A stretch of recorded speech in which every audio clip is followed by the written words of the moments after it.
All right, so for today, as I just mentioned, credit quiz 1 is due tonight at 11:59 p.m. Yesterday, I sat down and graded. I think there had been 10 submissions so far. The grades were excellent. I think all but one was an A, which was maybe two were, but anyway, they were all very good scores. And then this coming week, there won't be anything due on Tuesday. I'm just going to cover more of the content in the Zoom session on Tuesday for this sort of big folder of stuff. So your next two quizzes, Credit Quiz 2 and Credit Quiz 3, will be due February 1st at 11:59 p.m.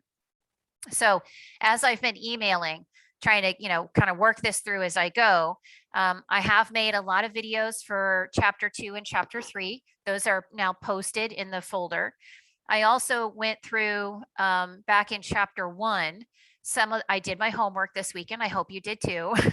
And I found a couple of questions that I was like, I should do a video on these. One of them was it was all about significant figures. Another one was all about unit conversions. And I picked some problems from the homework intro. I just thought they were good examples to work through. So after I did my homework, I did those videos. I posted those in the Chapter 1 folder. So if you need any kind of additional explanation about sig figs or conversions, then you can see those videos. They're posted for you there. Now with Chapter 2, I think the content here, there's probably not a lot of stuff I need to reiterate in extra videos on as far as the homework goes. But with Chapter 3, when he gets into the nomenclature, I did actually go and grab all of my videos from Intro Chem, only because I feel like they work fine. Nomenclature hasn't changed, right? The rules are still the same. So it's just more additional practice if you need it. I will say though that if you didn't have me for face-to-face lecture last semester, this might be a new announcement. When it comes to nomenclature, which we are going to talk about today, you do have to memorize, and you'll see this in the folder. There's a list of element names and symbols.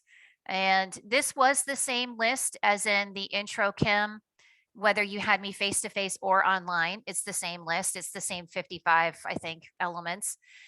So make sure that, it's been a while. If you haven't looked at gold being AU, silver AG, that kind of thing, make sure you practice those. But the other thing that's going to be, I think, more challenging if you didn't have me face-to-face is I want you to memorize that list of polyatomic ions. And if you had me online, Dr. Musgrave doesn't think that you should have to memorize those. I disagree. So now that I'm not using the standard Intro Chem online class, I'm going to say I want you to memorize those polyatomic ions. I think it helps tremendously when we do equation writing. Oh, thank you for that, Scott. I appreciate that. Anyway, so thank you. So definitely start memorizing those. So the element names and symbols, it's the same as what we had for intro. Sorry, that's the other problem with the document cameras. It likes to refocus all the time. Now just real quick here, like the classical name, you do not need to know. It's just there to help you know where the symbol came from. Like otherwise, why is sodium Na? Well, if you know it used to be called natrium, then you're like, oh, okay, that makes sense. So don't worry about the classical name. That also goes into nomenclature when we start talking about our type 2 cations. I don't use the classical system there either. And so we'll talk about that today. So my plan for today is to look at our periodic table, go through atomic structure, protons, neutrons, and electrons, which I think should be a nice review from intro. And then our periodic table, the families, what charges of ions we expect for those families. And then we're going to talk about nomenclature. And nomenclature, I'm sure everybody remembers, it's a beast, right? So I'm going to try to give you a flow chart to make it pretty easy to follow. And then, like I had mentioned, I have videos that just talk about binary compound nomenclature, then non-binary compound nomenclature. Then I have videos just for covalent compounds and then just for acids. So there's lots to watch. So hopefully there's enough there. But if you find that you need more practice or you want more explanations, then we'll do a Zoom session on Friday. Just send me an email and we'll find a time that works. So first thing is the periodic table. I was using this in my video for Chapter 2, and I'm going to scan and post this later today. But a lot of this should look pretty familiar. So my screen just froze again. Let's hope it comes back.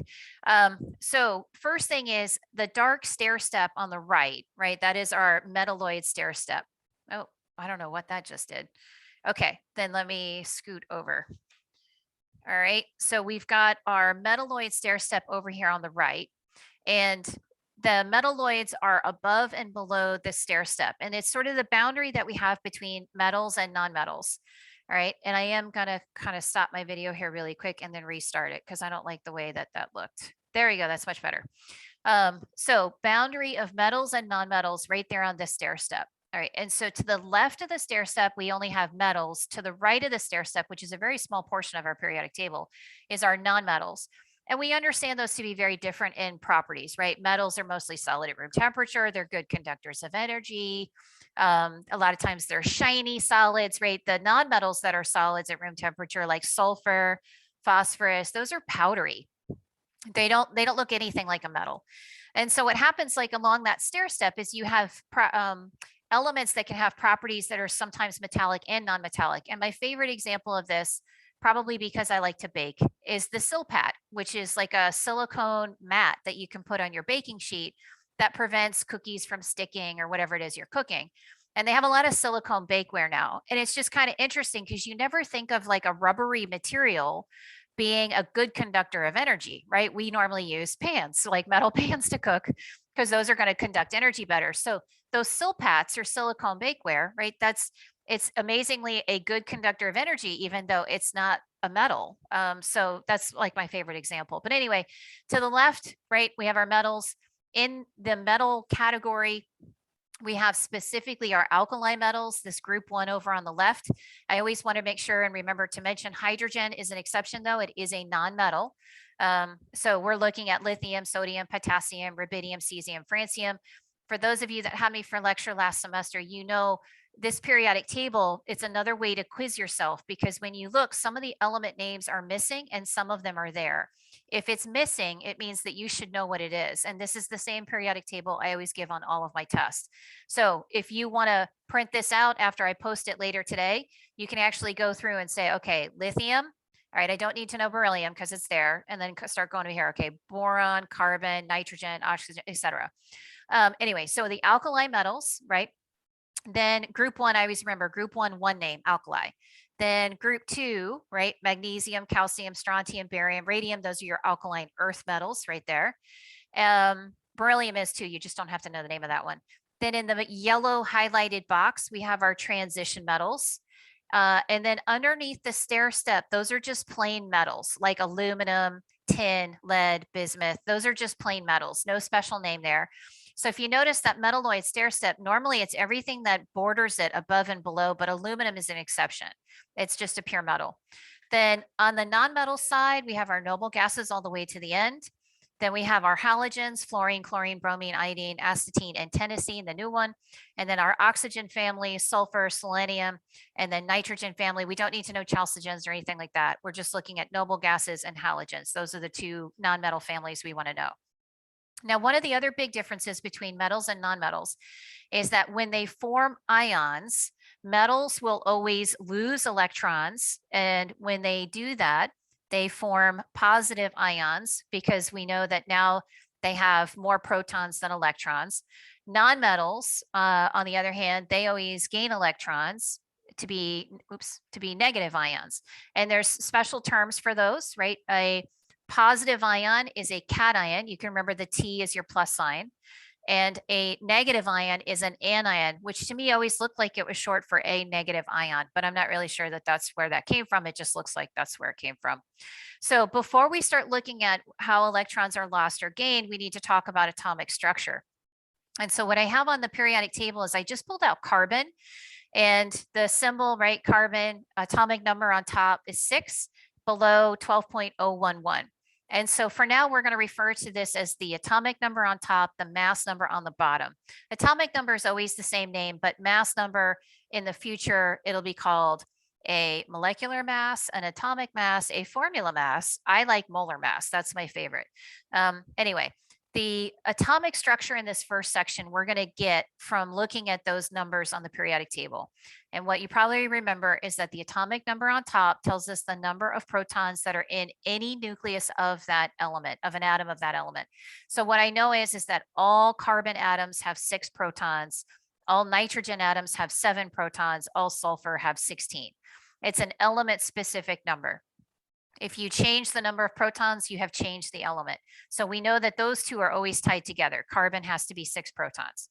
The mass number on the bottom, that gives us our two heavy particles in the nucleus, which are the protons and the neutrons. So for any atomic structure of any element, right, and this was not our original theory of the atom, right, is we have all of our positive in the center and maybe some neutral particles. That's always true except for hydrogen. Sorry, that's pretty small, but protons and neutrons. And then outside of that, we have our electrons. And we'll get very deep into where the electrons are later. But for now, we're just saying that they're outside the nucleus.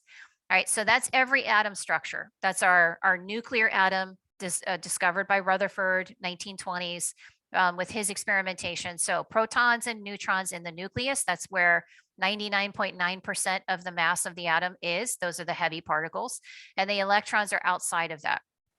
So when I look at carbon with a mass number of roughly 12, that tells me that there are 12 heavy particles in the nucleus. Well, if I know that 6 of them are protons, because that's the atomic number, then the other 6 must be neutrons. So that's how we're going to put together our atomic structure. Now, the reason why this is not a perfect whole number is because there are isotopes of carbon. And an isotope is when it's the same element, so the atomic number is the same, but the mass number is different because the number of neutrons is different. And so we have carbon 12, we have carbon 13, we have carbon 14, and you can tell carbon 12 is the most abundant of the 3 isotopes, but that's why that's not a perfect whole number. And we actually get to learn in Chem 1 how those numbers are identified. Like, how do we get 12.011? All right, so we'll talk about that next week in the Zoom session, but I always thought those questions were kind of fun. They can take the different isotopes, separate them by mass, figure out their percent abundance, and then get a weighted average to get what that mass number is for your overall carbon sample. All right, so I'm just going to pick an element really quick. All right, so let's say we looked at selenium. All right, so Se. When I pull the numbers from the periodic table, I've got a 34 on top, and on the bottom, I've got a 78.96. So if I'm going to get protons, neutrons, and electrons for the atom of selenium, your proton number is always easy, right? The atomic number is always your number of protons. So you never have to think about that one. Really, it's whatever the atomic number is, that's your protons.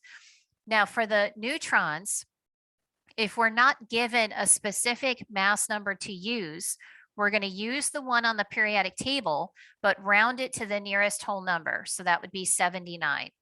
So what I'll do for my neutron count is, since I know that there are 79 total heavy particles, and I know 34 of those are protons, then what I'll do is figure out the difference there, which is my number of neutrons, right? 79 total heavy particles.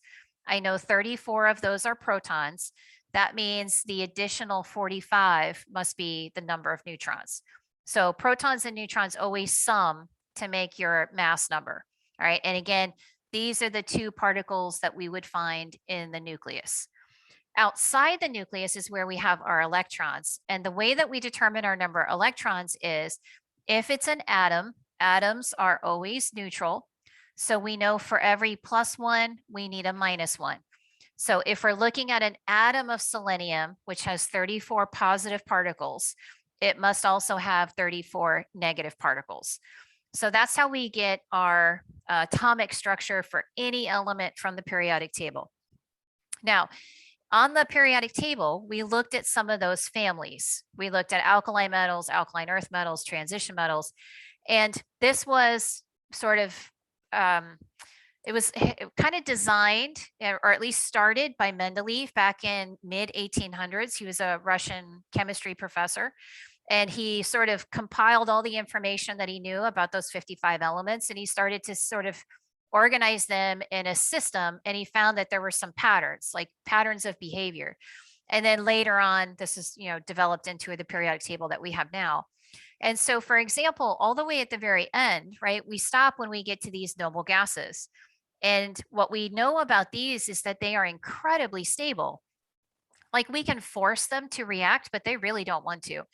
And there is something about their electron structure that it's like I think of like a stability switch.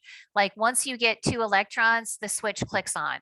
And then once you get 10, it clicks on, and then 18 and 36, et cetera. So there's something about those numbers, that specific number of electrons, that is a very stable electron structure, which means that every other element, not so much the transition elements because they're just difficult, but all of what are called the representative elements, the non-transition elements, the elements over here on the six tall columns on the right, and then your alkaline earth metals over on the left.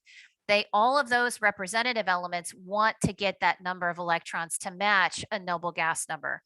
So for example, fluorine with 9 electrons, right, atomic number 9, really would love to have 10, right? It just needs one more. Oxygen with 8, again, wants to have 10, so wants to pick up 2 more.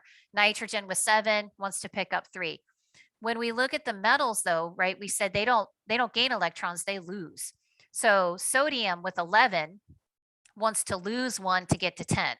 Magnesium with 12 wants to lose 2 to get to 10. So what they found is that the alkali metals, right, lithium, sodium, potassium, they always will lose 1 electron when they form an ion. That makes them really stable. And we actually use, we'll see this later in the semester, we use ionization energies to figure that out. Their first ionization energy to release that electron is pretty small, but if we go and try to take a second electron off of sodium, it takes a ton of energy because sodium is like, I'll give you 1, but I don't want to give up 2. Whereas with magnesium, it'll give up 1, it'll give up 2, but if you ask him for a third, not happy, right? So the alkaline earth metals, they always release 2 electrons when they form stable ions. Because again, magnesium with 12 really wants to have 10, so it will lose 2. With the transition metals though, because of their d orbitals, if you remember that from intro chem, if not, don't worry about it.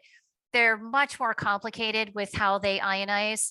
And I mean, honestly, I spent like a year of graduate school on transition metals, and I feel like I know so little because they're just so complicated. It's so fun to think about, but for now, all I can say is the charges are all over the place. The way that they ionize, the way that they bond, it's way more complicated than we need to get into here. But there are 2 transition metals specifically that I always like students to remember because they actually do only have 1 charge. So silver is like an alkali metal, it's always a +1. Zinc in like an alkaline earth metal is always a +2. But then aluminum here on the diagonal, it's not a transition metal, but it's a nice diagonal to remember. Aluminum is always a +3, so it's easy to remember, 3, 2, 1.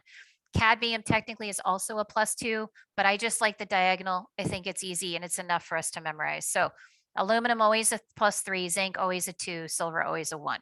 So as far as metals go, those are the only metals that we have to know the charge. Potassium as an ion, we know is +1. Calcium as an ion, we know it's +2. Zinc +2. When we get over to the right side with the nonmetal side, like we were talking about, the halogens are just 1 step away from being a noble gas in terms of the electron structure. So the halogens will always pick up 1 electron and carry a -1 charge. Oxygen family, they will carry -2 because they pick up 2 negative particles. Nitrogen, phosphorus, arsenic, -3. I know a lot of times books will put a charge above carbon. I really don't like to, only because yes, carbon we would expect to be a -4, but then if we look at tin and lead, which are metals, they should be positive, not negative. So I feel like a -4 really only works with carbon. And honestly, carbon most of the time doesn't really ionize, it forms covalent bonds instead. So I just don't like putting a charge there. I don't know, it's just personal preference, I guess. So what we're going to do is I'm going to now take that selenium atom that we were just looking at and now think, okay, well, what would it be like if it were an ion instead? So this was the atom. If we're looking at the selenium ion, first, what charge do we expect? Well, it's in that oxygen family. It's 2 spots away from the noble gas. It should pick up 2 electrons to carry a -2 charge. And again, because it is negative, that means it is an anion, right? A negative ion. Now, in terms of the nucleus, everything stays the same. It's still 34 protons. It's still 45 neutrons.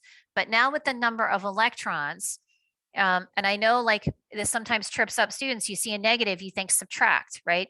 But we're actually gaining negative particles. So instead of 34, like we had in the atom, we have picked up 2 to have 36 in the ion. So if you look at it, that does make sense, right? I have 34 plus and 36 negative. So overall, I have a negative 2 charge. But just remember that if it's a nonmetal or a negative ion, we've gained electrons. So because it's negative 2, we have gained 2 electrons. Now, just to kind of compare really quick, let's do a potassium atom and ion, right? Just to sort of look at both of those. So be careful when you're working on quiz questions or homework questions. If it is an atom, the charge is 0, right? There's no overall charge because atoms are always neutral. If it's an ion, that's where we expect the charge. And potassium being a group 1 alkali metal, we expect will always carry a positive 1 charge. Now, if I look at my symbol from the periodic table, atomic number 19, mass number on the bottom, 39.098.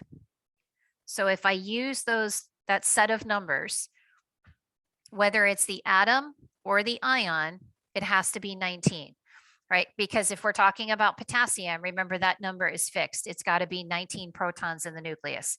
Atom or ion, that doesn't change. Now the mass number here, again, if I don't specify, we're going to take the mass number that's on the periodic table. So I would round that to the nearest whole number, and you have to work with whole numbers because you can't have, in an atom, you can't have 0.098 of a neutron. They're whole particles. They don't come in as partials, right? So we're going to take the nearest whole number of 39. If there's 39 total heavy particles, 19 are protons, that means 20 would be neutrons. All right, and so there's my 39 total heavy particles in the nucleus.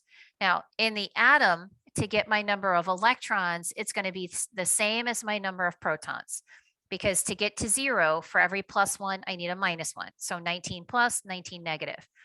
But for the ion, because I have a +1 charge, +1 means I have lost 1 electron. So instead of 19, we would only have 18 electrons. And that makes sense, right? 19 positive, 18 negative. Overall, we're going to have a +1 charge. So that's how we can get protons, neutrons, and electrons for an atom or an ion. Just as like a quick heads up, there is isotope notation that we didn't have to really talk about in intro chem. So I just want to show it to you here. So as I mentioned earlier, if you have an isotope, it's when you have the same atomic number, like when you're looking at isotopes, I should make that plural, but you have a different mass number. So just as an example, instead of potassium with a mass number of 39, what I could do is I could write this as potassium with a mass number of 40. And that's one way you can write an isotope notation, is you just write the name or the symbol, you can abbreviate, and then you identify the mass number. All right, and so again, potassium could have a mass number of 39. It could also have a mass number of 40, but when they're in the sample together, overall the weighted average is 39.098.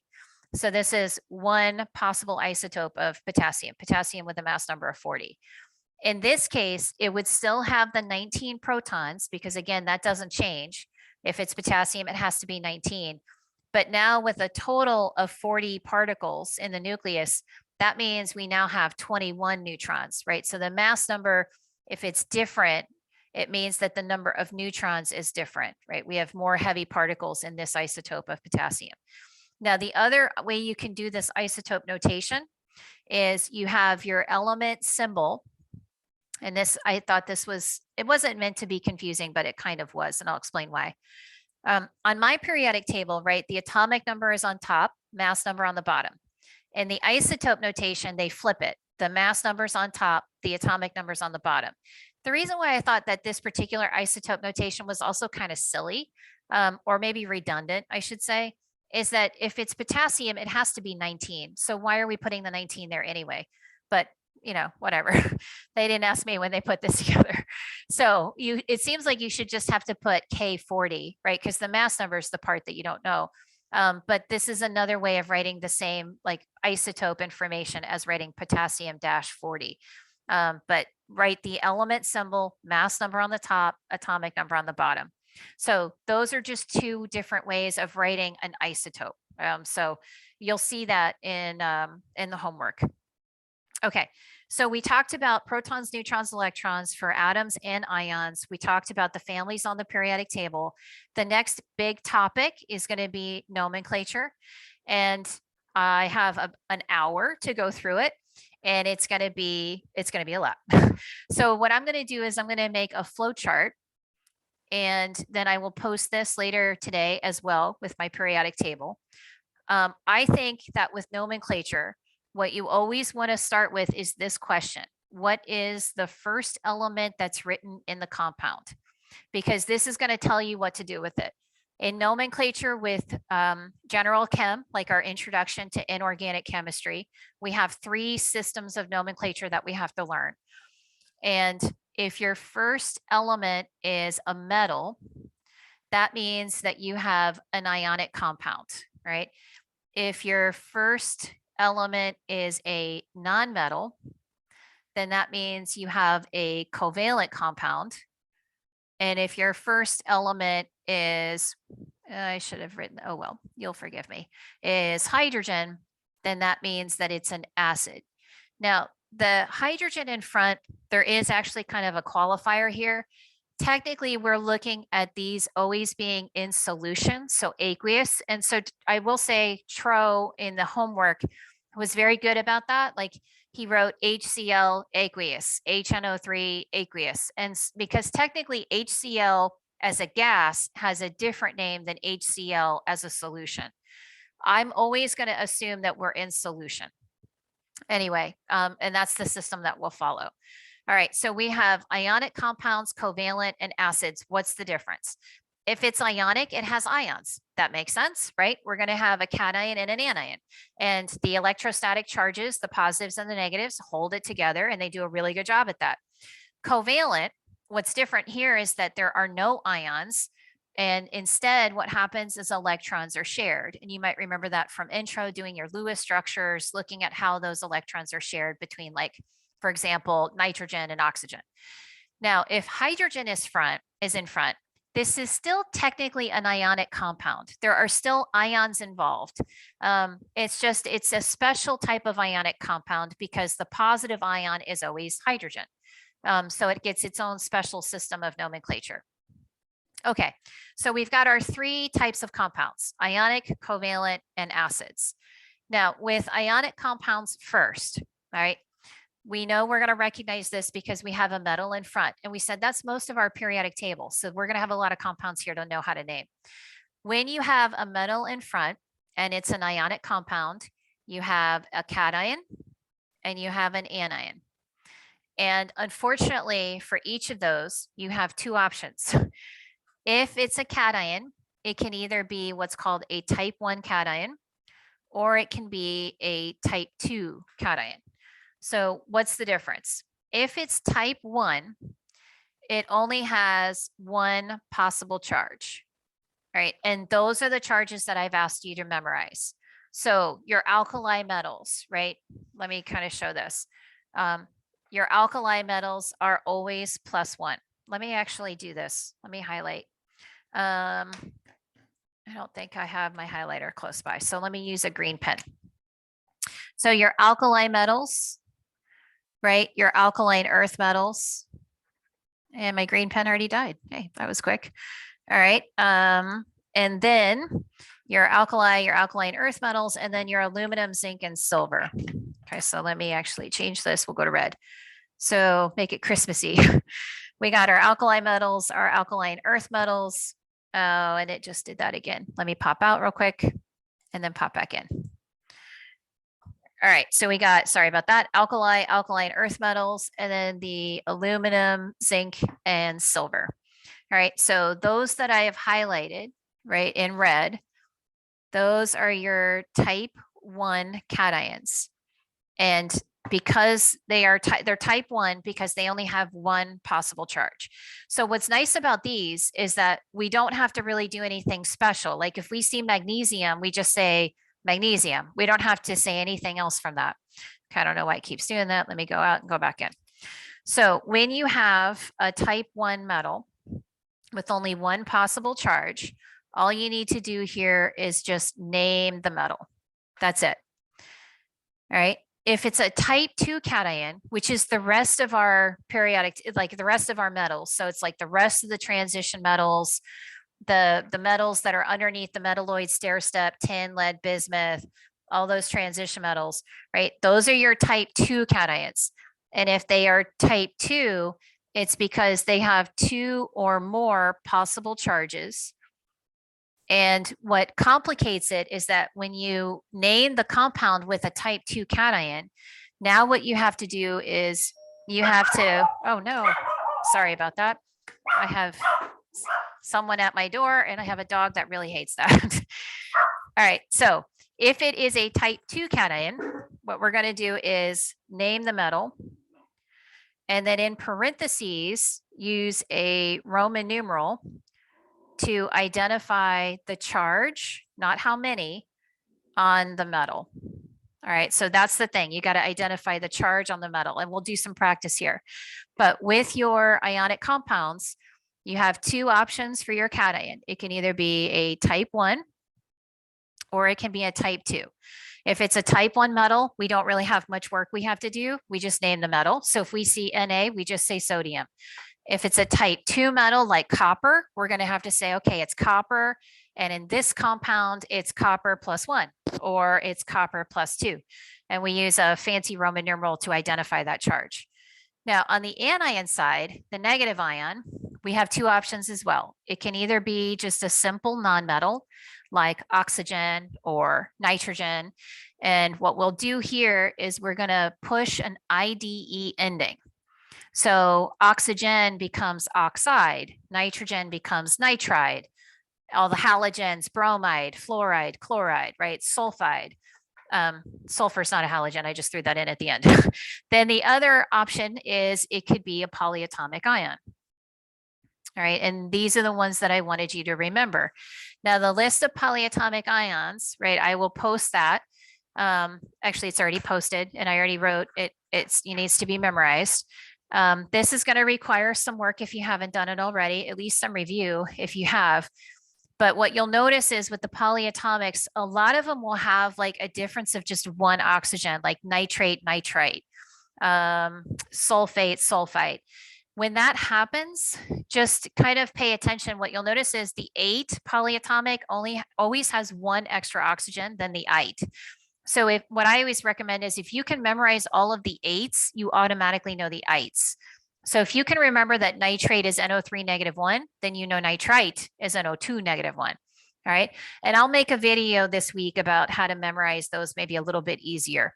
Also, what you'll see is like sulfate is SO4 -2. So if I put a hydrogen in front, my charge goes up by 1 because hydrogen's +1. So HSO4 -1 is called hydrogen sulfate.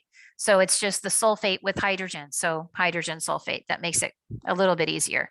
Anyway, the thing about the polyatomic, right? You got to memorize these, but you just name it as is, right? However the sheet tells you it's named, like if you see SO4, we know that that's sulfate, right? The endings on the polyatomics are typically going to be 8 and ite, but of course, not always, right? There's two exceptions. There's hydroxide and cyanide. But otherwise, typically we see 8s and ites. So when it comes to nomenclature, those last 3 letters on the compound can be very telling as to what you've got. And we'll talk about that here in a little bit. So that's ionic compounds. With ionic compounds, the goal is to name the ions. So name the cation, name the anion. If it's a type 1 cation, just name the metal. That's it. If it's a type 2, then we need the Roman numeral.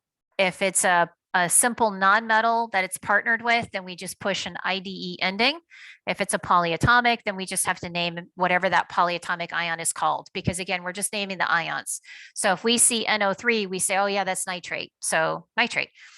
Now, with covalent compounds, these were always my favorite because they're the easiest. But it's nonmetal with nonmetal. So there's not a lot of these, right? And then for now, they're all going to be binary. So when they become non-binary, you get to organic chem and you get a whole new system then. We don't have to learn that one here. The book does talk about it a little bit, about how to name organic compounds. I didn't have that until I took organic. So I feel like that's fair. We're just going to worry about that when we get to organic chem. So with nonmetal, when a nonmetal starts the compound like carbon comes first or nitrogen comes first, you're going to recognize then, okay, this is a covalent compound. And for these, we use the prefixes. All right, and I'm going to identify those here. So 1 would be mono, 2 would be di, 3 is tri, 4 tetra.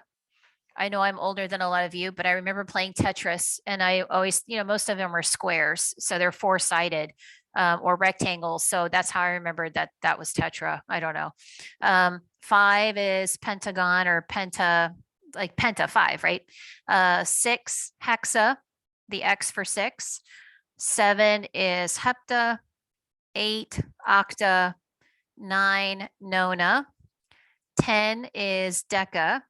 And then there are others. In the notes, I went ahead and gave you undeca for 11 and then dodeca for 12. We don't really use those two terribly much though. So what we do when it's covalent is we're going to have a nonmetal and another nonmetal, and it'll be binary. It'll only be 2 nonmetals in the compound. And what we're going to do is for the first nonmetal, we name it as is, and I'll show you that here in a little bit. And we use a prefix if and only if we have more than one. All right, so if we only have one of the first nonmetal, then we don't use a prefix. But if we have more than one, then we need to say, okay, we have 2 oxygens or whatever the case may be. For the second nonmetal, we're going to push that IDE ending again. And we always use a prefix. So the 2 sort of classic examples that I always like using here, right, that we're all very familiar with is if we have CO2, right? First nonmetal, we name it as is, so just carbon, and we use a prefix if there's more than one, but there's only one, so we just say carbon. And then for the second one, oxygen becomes oxide, and we have to put a prefix. So since there's 2, we're going to say dioxide. Now the second one here, let's say I had N2O. All right, now for my first nonmetal, I have more than one, so I do need to put a prefix. So I need to say that this is 2 nitrogens. And what happens is a lot of times with nomenclature, we get used to seeing nitrogen as the nonmetal, right, in the anion. So we get used to calling it nitride. So a lot of times students want to say that this is dinitride, but that IDE ending only goes on the second element, never on the first. First element, we name it as is. So dinitrogen. And then now we do want to specify that there is only one oxygen here. So we're going to say monoxide or monoxide. So dinitrogen monoxide. All right, so covalent compounds, again, nonmetal with nonmetal. You just have to remember those prefixes. That I think most of them, I think, are pretty easy to remember. They sort of make sense. I think for the most part. But on your list of polyatomic ions, those are repeated for you also down here at the bottom if you need it. I left off undeca and dodeca, but again, I don't really use those too much. All right, so that's covalent compound nomenclature. Much different approach. We're not worried about ions here at all. We're not worried about charges. We just have to know prefixes. So that'll tell us how many. So if the compound says that it's sulfur tetrachloride, then I know it's sulfur S. Tetra would be 4 chlorides, so SCl4. So as long as we know our prefixes, we're pretty good. And they're all going to be binary, so it's just the 2. Then the last system here is if we have a hydrogen in front, these are still ionic in nature, so they're still going to have a cation and an anion. It's just in this case, your cation is always H+, and then in the anion side, again, you have 2 options. All right, so your cation is always just H+. If your anion is a nonmetal, That means that this is a binary acid. There's only two elements present. It would be hydrogen and like sulfur, or hydrogen and chlorine, right? For binary acids, we use a very specific name. We always use hydroic acid. All right, so the hydro is, I think, the really big key here, because you cannot use hydro when it's not binary, but the ic acid part, you'll see we could use. So the hydro is what's really key. If it's a binary acid, it always starts with hydro. Now, just like we saw with the metals, right, with ionic compounds, your anion could also be a polyatomic. So if you have a polyatomic ion, then what you need to do is, and I always felt like these were kind of named backwards, you name the polyatomic ion first, but you change the ending. So if the polyatomic ion ends in 8, you change it to ic and add the word acid. If the polyatomic ion ends in ite, you change ite to us and you add the word acid.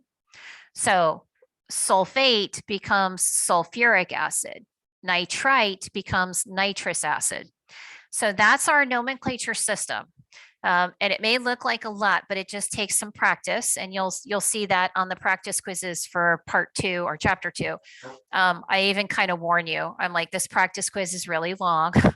I'm sorry, but the practice really does help. I know you may not agree with me. At one point, you might be like, this is not helping anymore, but it is intended to help at least. And the way it's set up is, I know it's long, but you can stop it and start it whenever. Like the time limit shouldn't be an issue. It's weird. I have to put a time limit on it, but the most I can do is 9,999 minutes. So that's what I've programmed into the system. Anyway. Okay, so here's our system. I'm going to kind of go back and forth. I'm going to start doing some examples, and I'm going to keep this handy. And like I mentioned, I'm going to post this later today. All right, so first we're going to practice naming. All right, and then we'll go in the opposite direction. We'll give formulas. So let's say I start with, come on, focus. I want you to focus. Let's say we're going to start with, oh, and that's why it froze. All right, so I'm going to stop again really quick and then start back up again. All right, so if I pick a compound, I have Na2O. All right, so first thing I do if I follow my system is I look at the first element and I see Na, which I know is sodium. And if I look at my periodic table, right, I know sodium is a type 1 cation. And we know then that this is a metal and a non-metal. So this is an ionic compound. For a type 1 metal, we just name the metal. And then binary, so oxygen becomes oxide. So that's the rule when you have a type 1 cation and a non-metal. We just name the metal. The non-metal gets an "ide" ending. So we don't need to say disodium oxide. We don't use prefixes when it's an ionic compound. All right, if I have Fe, let's say 3 and 2, Fe3 and 2. Now I know Fe is iron, but when I look at iron on my periodic table, I don't know. That one's a type 2 cation. So the charge depends on what compound it's in, right? So I'm going to put a Roman numeral here and I'm going to come back. Now I'm still looking at a binary compound. There's only 2 elements here. Whenever it's binary, except for an acid, right, we use that "ide" ending. So nitrogen becomes nitride.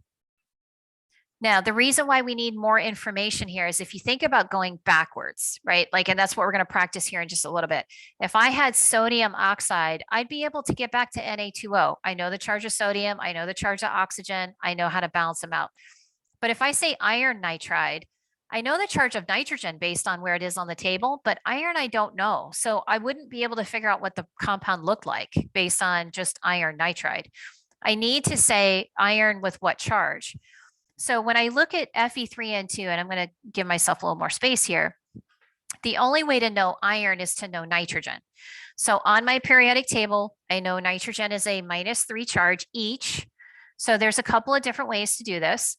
I always start, when I started teaching, I was like, okay, just kind of cut it down the middle, separate your positive from your negative.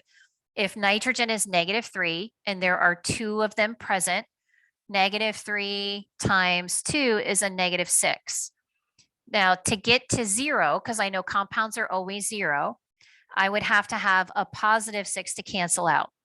But what I'm looking at is I don't know what the charge is. So let me just say that that's X.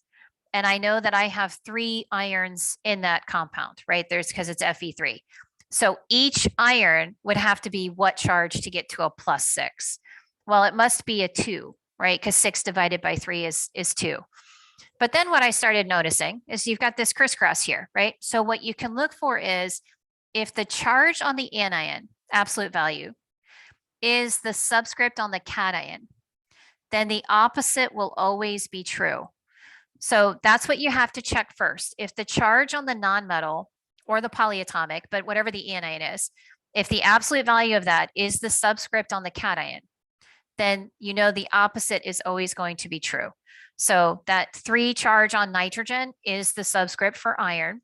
So that subscript of 2 on nitrogen must be the charge on the iron. So when we name this, we're going to say that this is iron 2 partnered with nitrogen. All right, so that's when you have type 1 versus type 2, but both of those are binary, so they both have an IDE ending. Now, if I change this and I go MgClO3 2, what's different now is that this is not binary, right? Magnesium, I know, Mg is magnesium, right? So I just have to write magnesium. When I look at my periodic table real quick, I know the charge of magnesium, it's always a +2. So for me to put a Roman numeral would be completely redundant because it's always a 2, right? It's not in question. So I've separated that out. Now I look for this ClO3, whatever that may be. So I can tell obviously it's a polyatomic because it's a group of atoms that are carrying a charge. So I'm looking, this is where you have to be careful, ClO3, not ClO4, not ClO2, not ClO, make sure you grab the right one. We got ClO3, which is called chlorate. So my compound here, naming the ions, right? I have magnesium with chlorate. And so that's what I have to say, magnesium chlorate. All right. Now, if I have a type 2, these I always thought were the hardest compounds to name, in my opinion. Let's say I have Cu3PO4. All right. Cu from cuprum is copper. Copper transition metal, I'm going to need a Roman numeral. All right. And so I've taken out the copper. Then what I want to be careful with is I've got this PO4. And on my list of polyatomics, PO4 is called phosphate, but I also need to grab the charge. It's -3. So PO4 phosphate. All right, it's a -3 charge. All right, so this is where you have to be a little bit careful. If you're looking at that crisscross, you're like, okay, this is working for me, right? That charge on phosphate. All right, and just kind of FYI, it's a phosphorus. You might remember this from Lewis structures. It's got a phosphorus center. Oxygen is bonded on 4 sides. There's 3 extra electrons there. So that group of atoms is a -3 charge. And that charge on the phosphate is the subscript for the copper. So when I go to grab the charge on the copper, what you want to be careful is you don't want to grab the subscript that's part of the polyatomic. There are different kinds of subscripts. And we saw this, you might remember a lot with double displacement reactions. There are subscripts that are there because they're balancing charges. And then there are subscripts that are there because they're just part of the polyatomic. Polyatomic ion subscripts don't tell you charges. They're just there to tell you the polyatomic. So in other words, I need that 4 there to tell me that this is phosphate. If I look at the magnesium up above, the magnesium with chlorate, that 3 was part of the chlorate polyatomic ion, and it carried a -1 charge. But because magnesium is a +2, we needed 2 chlorates to balance the Mg.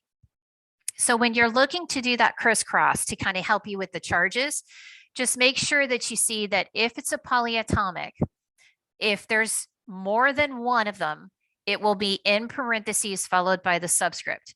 In this case, though, there's just one phosphate. If it helps you, put parentheses around it and emphasize that it's just one.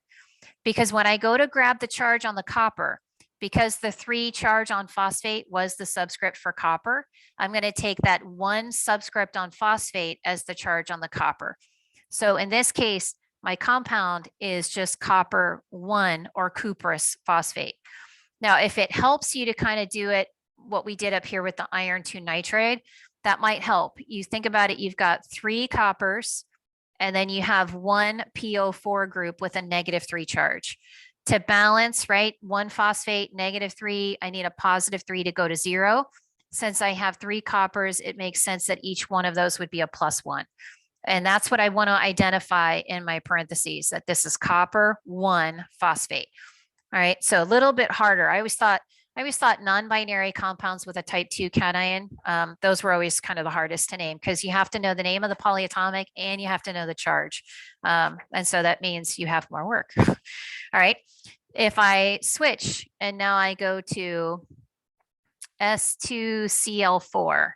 All right, now again, always take a moment and say, okay, what is that first element? And sulfur, I know, is a nonmetal. And whenever I see that, I think, aha, prefixes, these are my favorite. So I need to say that I have 2 sulfurs, so disulfur. And then I have 4 chlorines, so tetra for 4, and chlorine becomes chloride. All right, so disulfur tetrachloride. If I had Cl2O7, all right, again, we kind of get used to seeing chlorine at the end and saying chloride, but because it's in the front, I want to name it as chlorine, not chloride. Since there are 2, I'm going to say dichlorine, and then 7 prefix is hepta, and oxygen becomes oxide. All right. And one thing you'll see is the heptaoxide, when there's a double vowel like that, sometimes the first vowel is dropped. So instead of heptaoxide, you'll see it as heptoxide. Either way is fine. Doesn't matter to me. All right. I'll know what you mean either way. Now, last thing here, let's say we've got H2S. All right. And this is what I mentioned.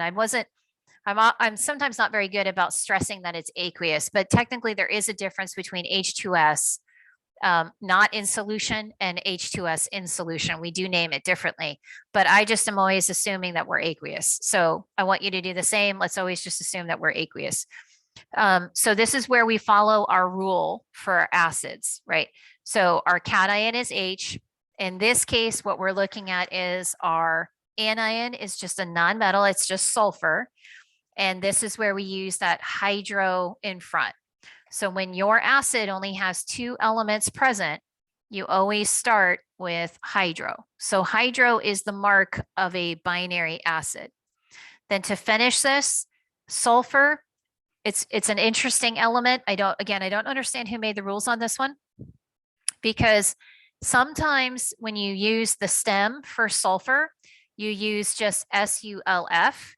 And then sometimes you use SULFUR. You actually use sulfur. All right, I'll show you what I mean by that. So hydrosulfuric acid. So binary acids always get that hydroic acid name. We just had to plug in the sulfur. All right, what I mean by the stem for the nonmetal, just as an aside, if I had K2O, not O, sorry, I meant to say S. If I had K2S, that would be potassium and then sulfide, right? We don't say sulfuride, we just say sulfide. So I don't know who made the rules, right? Why are we bringing back that with sulfur in the acid name, but not in the ionic or covalent name? I don't know. But anyway, so technically hydrosulfic acid sounds fine, but it's technically hydrosulfuric acid. So sulfur and phosphorus are the only 2 that do that, where they bring in that extra syllable. So I'll show you the phosphorus example here in a minute. Now, just as like compare and contrast, let's say I had H2SO4. All right, so I still have an acid, right? So we're still going to say acid. Again, technically this is aqueous. But now what's changing here is this is not binary, so we don't use hydro. Instead, what we do is we name, what is this SO4 group? And SO4 is called sulfate. And the rule was 8 goes to ic. But instead of sulfic, again, just in the acids, we say sulfuric. So it brings in that extra syllable. So sulfur is one that does that, and phosphorus is the other one. So let me show you the example the phosphorus. All right, so hydrosulfuric acid, how is that different from sulfuric acid? So that's one thing to always pay attention to with acids, especially if you think about going in the opposite direction. When you see hydro and you have to come up with the name, I'm sorry, with the formula, if the name is given, that hydro, it's a huge flag that says this is just a binary acid. If there's no hydro in front, then you know this is a polyatomic ion with hydrogen. So the hydro is really important. All right. In this case, the ick came from 8. All right. And so sulfate became sulfuric acid. So if we do another acid here, all right, let's say we have H3PO3. So again, not binary. So we're not going to use hydro. We know it's an acid because of the H in front. The PO3 polyatomic ion is called phosphite. And what I would do is drop the ite and replace it with us. But again, like the sulfur, we bring back the extra syllable. So instead of phosphus, we say phosphorus acid. But the same idea, the ite goes to us. Excuse me. All right. So what we did so far is we've done our protons, neutrons, electrons. We looked at our families on the periodic table, and we've done some nomenclature examples. Again, this flow chart I'm going to post, so you can use that whenever you need to. But the other thing I want to do now is just practice going opposite direction. If I give you the name, then you give me the formula, because we need to be able to do both. All right, so next section, let's give the formula. All right, so if I give you this name, let's say I have aluminum sulfide. All right, the first thing I think about is aluminum on my periodic table. It's a metal. So if it's a metal, I know it's an ionic compound. And if it's an ionic compound, I have to think about charges. And aluminum, I know on my diagonal, carries a +3 charge. And then the fact that this says sulfide, the IDE is telling me again that this is a binary compound. So I'm just looking at sulfur, not sulfite or sulfate, right? Just sulfur. And sulfur, based on its position, it should carry a -2 as an ion. So what I'm going to do is I'm going to crisscross it, and my compound is going to be Al2S3.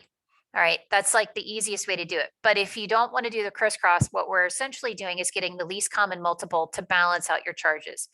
Between a 3 and a 2, least common multiple would be a 6. So if aluminum is a +3, I'm going to need 2 of those to get a +6 overall. And if sulfur is a -2, I'm going to need 3 of those to get a -6 overall.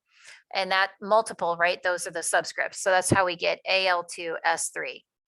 All right, if I had iron 3 nitride, all right, different from the one we looked at earlier, which was iron 2. In this case, that Roman numeral, remember that tells you the charge. So this is iron 3. Classical name would be ferric, but I like the stock system. Iron 3 is easier. And then again, ide tells me that this is a binary compound. So I'm just partnering it with nitrogen. And I know nitrogen should carry a -3 charge. Now, if you want to always do the crisscross, you certainly can, but remember, you're always looking for the simplest way to balance out your charges. So if you crisscross this, and if you say, okay, well, Fe3N3, just say, wait a minute, I can reduce that. All right, we always want the simplest whole number ratio of the ions to make the compound charge go to 0. So just 1 + 3, 1 - 3 cancels out. So Fen. All right. If I had calcium hydroxide, all right, calcium, a group 2 alkaline earth metal. So again, I'm thinking ionic, got to be charges, right? Metal in front, got to have charges. So we have to think about charges. Calcium, group 2 alkaline earth metal, I know is always a +2. So that's why there's no Roman numeral needed. This one, the ide is deceiving. right? So normally we see "ide" and we think binary, but luckily this doesn't sound like an element, right? Hydroxide actually sounds like hydrogen and oxygen. And that's what it is. The polyatomic ion is OH and it carries a -1 charge. So here, if I want to crisscross, be careful with hydroxide. You can't just write it as CaOH2, which is what a lot of students will do. Because if I do that, that 2 subscript only applies to the H, but I need 2 H's and 2 O's. So with a polyatomic, if you need more than one, you have to put it in parentheses. So 1 calcium, 2 hydroxides to balance out the charges for +2 -2 overall. All right. If I had cobalt 3 sulfite. All right, the cobalt 3 tells me that this is CO with a +3 charge. So again, that Roman numeral gives me my charge. And then the sulfite, again, that last 3 letters are really important. In this case, the D or the T, right? It makes a big difference. The ite always makes you say, okay, this is a polyatomic ion. So if I remember that sulfate is SO4, I know sulfite is SO3, and the charge there would be -2. All right, for now, I'm not making that up, just so you trust me. It's coming right from my list of polyatomics. Sulfite is SO3 with a -2 charge. So I just copied it right over. All right, I can crisscross it here. I should have 2 cobalts and then 3 sulfites. But again, we're doing the same thing we did with the aluminum sulfide. We're getting a +6 and a -6. Since cobalt is a +3, we would need 2 of those. Since sulfite is a -2, we'd need 3 of those to get a -6. And of course, that's what becomes our subscripts. All right. So last 3 letters, super important. And then remember that if the Roman numeral is there, it gives you the charge on the metal. And then just make sure those charges cancel out and go to 0. So that's always the goal with an ionic compound. All right. If I switch this and now we have something like, let's do diphosphorus pentaoxide. All right. When you see those prefixes, at least this was me, I was always like, all right, yes, this is an easy one.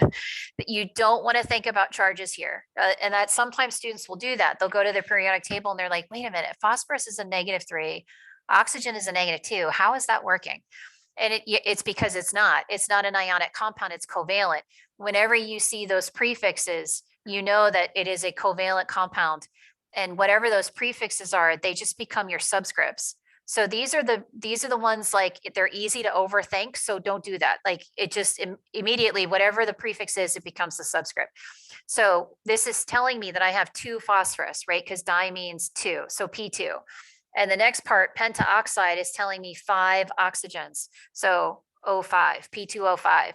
That's it. Don't worry about charges because there aren't any. It's a covalent compound. Covalent compounds don't have ionic charges because they're not ionic, right? So we just have to crisscross. We'll see when we do Lewis structures how that's a stable compound, but we don't have to really worry about it, right? That's just it. So P2O5, diphosphorus pentaoxide. All right, if I do another one here. All right, let's say we had dichlorine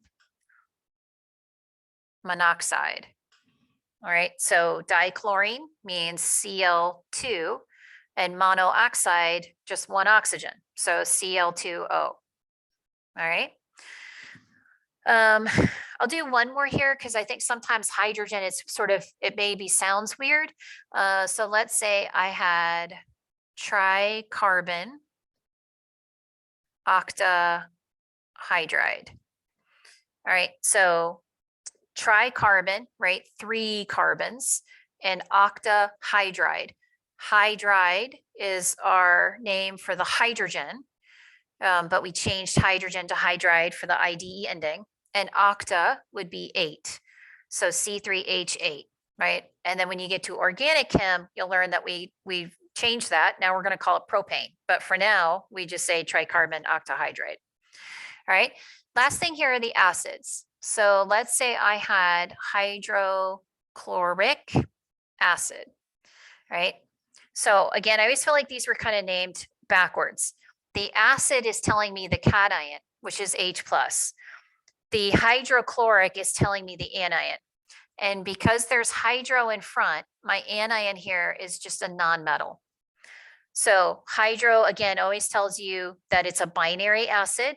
You have your hydrogen in front, and then in this case, we're going to partner that with chlorine. And when I look at my periodic table, I expect chlorine to carry a -1 charge.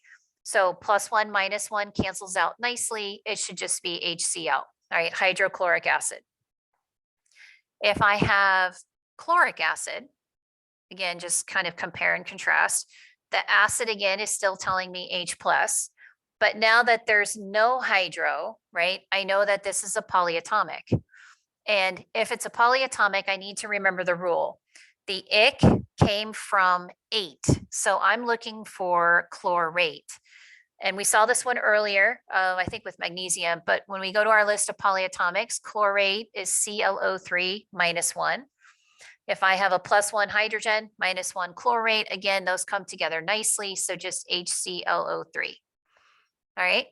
Now, what if your polyatomic ion or your anion has a charge more negative than -1? So let's say I have chromic acid, right? So acid again tells me H. We're missing, again, no hydro. So we know that this is going to be a polyatomic ion. Ic came from 8. So we're looking for chromate. When I was memorizing mine, I was like, okay, chromate looks just like sulfate. It's CrO4 -2, just like sulfate. It has the O4 -2. It just, you have chromium instead of sulfur. So in this case, because the chromate is -2, I need a +2 to cancel. So I'm going to have 2 hydrogens to make it work. So H2CrO4. All right. And then one more here. Let me do, let's see, I did that one earlier. Let me do a different one. Okay, let's do hypochlorous acid. All right, this is probably a good one for me to remember to mention. The acid, of course, is still telling us H plus. You don't want to confuse hypo with hydro. All right, hypo is different. It's not hydro. That obviously makes sense. So again, we're looking for a polyatomic here. And everything stays except the ending. So hypochlorous would come from hypochlorite. So the only thing we do for the non-binary acids is just change the last 3 letters. So ite went to us. So hypochlorous came from hypochlorite.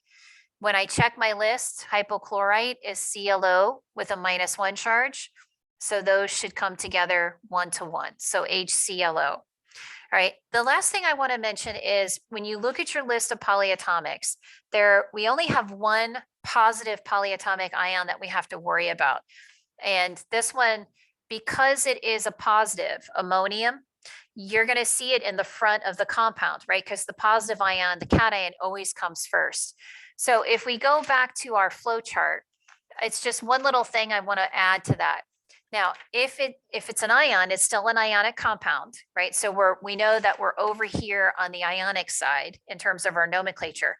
So if you have a compound that starts with NH4, which is ammonium, we know the charge is always a +1. So that's going to work like a type 1 cation. So I'm going to make a little thing here. It could also have ammonium, right? So it could start with metal or it could start with ammonium. All right, that's the place where we would see it. If we have ammonium in a compound, it will come first because it's a positive ion and it'll work just like a type 1 metal. We just name ammonium. We don't have to use a Roman numeral because it's always a +1 charge. So just an example here really quick, if we saw it, let's say I had NH4 CO3. All right, so I have the NH4 ammonium. So that takes care of the parentheses. And then the CO3 polyatomic is called carbonate. So that would be ammonium carbonate. All right. One other thing here, when you have those hydrogens, let's say I had NaHCO3. Sometimes that confuses students too, because they see the hydrogen and they think, oh, this is an acid. So I'm going to say sodium carbonic acid. No, in order for you to name it as an acid, the H has to be all the way in front. And we don't have that. We have sodium in front. So this is going to be named like an ionic compound. So we take out the metal, right? There's our sodium. And we don't need a Roman numeral because sodium's always +1. And then everything that follows is the polyatomic. So what I was mentioning earlier is CO3 is called carbonate. When it has a hydrogen in front, it's called hydrogen carbonate. And if you're looking at your list, hydrogen carbonate is also called bicarbonate. So sodium bicarbonate would also work here. And it's also called baking soda. So there's a couple of different names there. So just, I wanted to make sure and capture that the hydrogen, in order for you to name it as an acid to use that system, the hydrogen has to be all the way in front. And that also goes with like changing the name on the polyatomic, the ick going to 8 and the us coming from ite, whatever. That only happens in acids. If you're in an ionic compound, whatever that name is on the polyatomic, you don't change it. You don't change the 8 to ick. The 8 to ick thing only happens in the acid side. So you'll see that on the flow chart, right? That's the only place that we change our endings. We don't do that over here. Some other things to emphasize: when you have an ionic compound, metal and nonmetal, cation and anion, what's key here is you will have no prefixes, right? You don't use prefixes when it's an ionic compound. Of course, there's always exceptions, right? Because that's like everything in nomenclature. So I just had to stop it and start it really quick. When you have some of these polyatomic ions, like phosphate is PO4. If I put one hydrogen in front, I call it hydrogen phosphate. If I put two hydrogens in front, it's called dihydrogen phosphate. So you could say, well, wait a minute, I thought you said no prefixes. Only on that polyatomic ion do you see it. All right, so one other thing I probably should mention here. If you have PO4 -3, it's phosphate. Now, I'm never going to ask you to just name phosphate. Phosphate's going to be part of a compound, right? So like if I had Li3PO4, then you would tell me lithium phosphate. All right, but let's say I had H2PO4 -1, right? Again, I won't give you that by itself. It would be part of a compound. So there'd be a cation in front to balance out the charges. So this is not an acid. Only when it has hydrogen in front and no charge overall, right? Hydrogen appears first. That's when we change the name. So now the H goes to ick, and this would be phosphoric acid. With the H2PO4, it's not an acid because it's still a polyatomic ion. It's a group of atoms that are carrying a charge, that's carrying a charge. And like I mentioned, because this is -1, this would have to be partnered with something to balance out the charge. So let's just put potassium there to make it easy.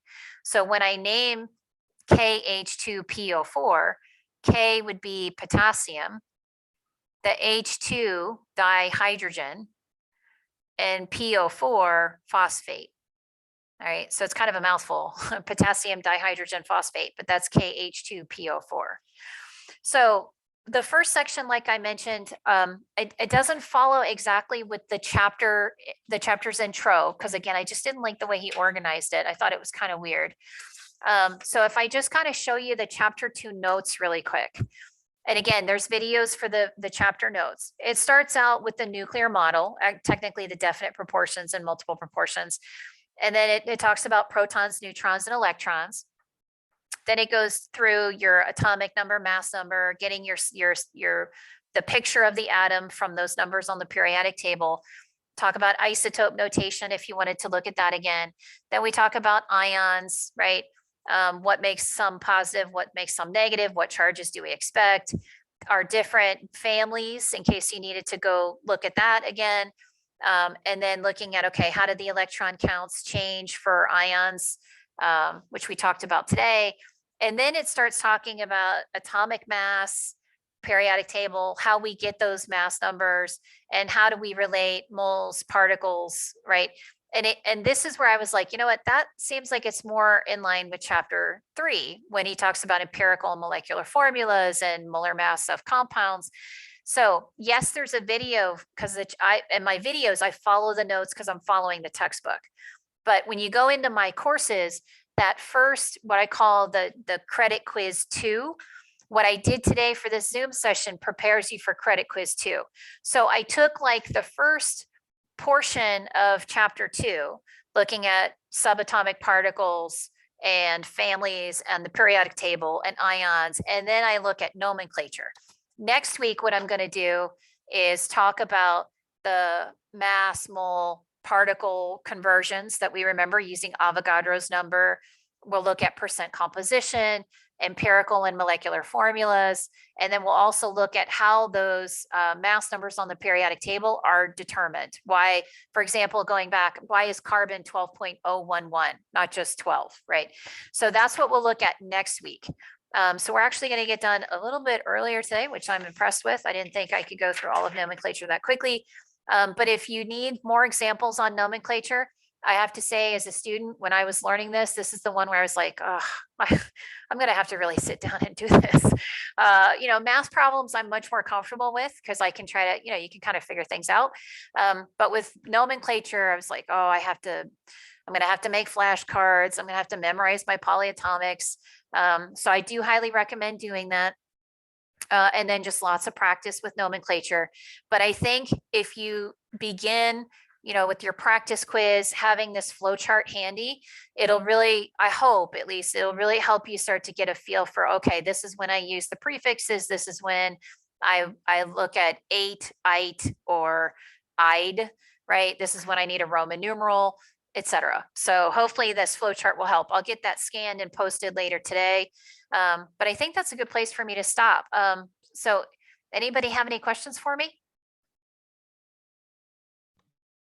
Pretty good. I'm doing pretty good.